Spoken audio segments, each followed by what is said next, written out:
After midnight. Late night desire story. The city spoke differently after midnight. Not louder. Not faster. Just more honestly. Neon lights softened, no longer shouting for attention, just breathing color into the dark. Traffic faded into a distant pulse, like a heartbeat you only noticed when everything else went quiet. Windows glowed with private lives, some lonely, some tangled, some pretending to sleep while their thoughts stayed wide awake. I liked this hour. It didn't ask questions. It didn't expect answers. After midnight, you could be whoever you really were. I walked without purpose, hands in my pockets, letting the night decide where I belonged. The air was warm, thick with the promise of rain that hadn't fallen yet. It clung to my skin, slow and intimate, like the city itself was leaning in. I passed shuttered stores, dim bars emptying out their last secrets, couples arguing in low voices that felt more tired than angry. Somewhere a door slammed. Somewhere someone laughed too hard. Somewhere, someone was realizing they didn't want to go home alone. That's when I noticed you. You stood beneath a streetlight that flickered like it couldn't commit to staying awake. Tall. Still. Unbothered. Not waiting, exactly, more like allowing the world to pass until something worth stopping for appeared. Your posture caught my attention first.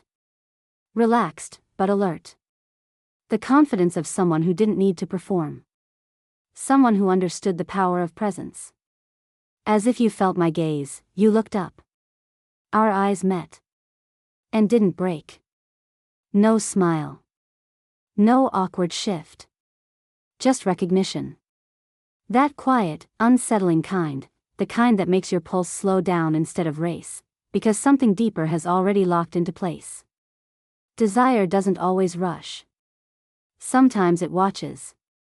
I kept walking. So did you. We crossed paths without touching, but the air between us tightened, charged, alive. It felt like stepping through static. I didn't look back, but I didn't need to. You spoke just as I passed. Late night. Your voice was low. Calm. Certain. I stopped. So it seems, I replied, turning to face you. Up close, the details sharpened, the steady gaze, the subtle tension in your jaw, the way you held eye contact like you weren't afraid of what might happen if it lasted too long. Best time to be honest, you said. I tilted my head. Or to lie beautifully. Your lips curved, not a full smile. Something sharper. Sometimes those are the same thing. Rain began then, light and teasing, barely enough to notice. The streetlight shimmered, turning the sidewalk into liquid silver. You look like someone who walks to think, you said. I think better when I'm moving. You nodded. There's a cafe still open. A quiet one. Warm. It wasn't a question. But it wasn't a demand either. I hesitated just long enough to feel the weight of the choice. The thrill of stepping somewhere unfamiliar without knowing why. Then I nodded. The cafe was tucked between two buildings like it didn't want to be found. Inside, the lighting was low, amber and forgiving. A slow jazz track played softly, all brushed drums and lazy horns. Only a handful of people lingered, night workers, insomniacs, people avoiding something. We sat by the window. Rain traced slow lines down the glass, distorting the city beyond it. Steam curled up from our cups, filling the space between us with warmth. Conversation came easily. Not surface-level small talk, but the kind that drifts naturally into something deeper. We talked about cities and how they change people. About nights that feel longer than days. About the strange comfort of being unknown. You listened intently. Fully. When you spoke, your words carried weight, not because you tried to impress, but because you chose them carefully. I noticed your hands. Still. Controlled. Intentional. You're very present, I said. So are you. Silence settled, thick but comfortable. You believe in moments, you said, watching me. I believe in noticing them. Your gaze held mine. Then notice this. Nothing happened, and that was the point.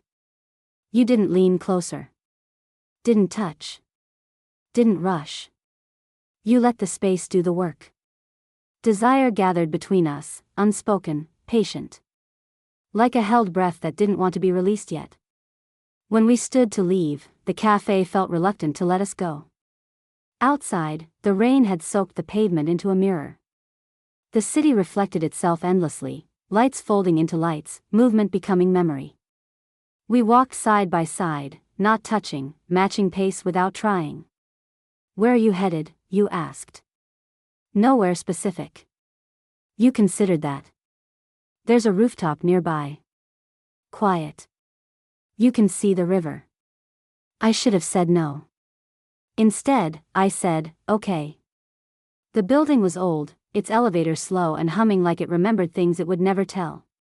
The ride felt longer than it was, the air inside growing heavier with anticipation. To be continued.